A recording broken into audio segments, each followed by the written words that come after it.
Union Minister extremely tight-lipped about what happened in the CCS meeting or ensuring that no questions are asked. ఇప్పుడే అందిన వార్త కేంద్ర ప్రభుత్వం కుల గణనకు గ్రీన్ సిగ్నల్ ఇచ్చింది.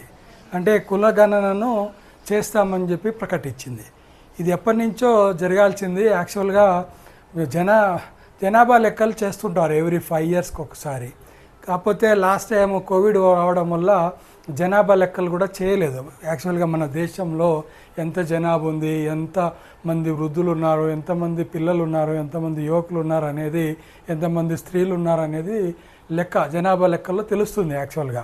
సో అది ఆ లెక్క చేయకుండానే మన దేశం ఇప్పుడు ప్రపంచంలోనే మొదటి స్థానంలో ఉన్నట్టుగా యుఎన్ఓ వాళ్ళు ప్రకటించారు. యాక్చువల్గా అది మన ఒరిజినల్ లెక్క కాదు అది. సో ఇప్పుడు దీనితో కులగణనతో పాటు జనగణన కూడా జరుగుతుంది. కాబట్టి మన దేశ జనాభా ఎంత ఉంది, ఏ కులాల వాళ్ళు ఎంతమంది ఉన్నారు, ఎంత పర్సంటేజ్ ఉందనేది కూడా తెలియడానికి ఆస్కారం ఉంటుంది. ఖచ్చితమైన లెక్కలు వస్తాయని అనుకుంటున్నాము. ఇదివరకు కోవిడ్లో జరగాల్సింది కోవిడ్ టైంలో జరగాల్సి ఉండగా కోవిడ్ వల్ల అది పోస్ట్పోన్ అయింది. దాన్ని ఇప్పుడు కేంద్ర ప్రభుత్వము ఇప్పుడే ఇంతకుముందే గ్రీన్ సిగ్నల్. ధన్యవాదాలు.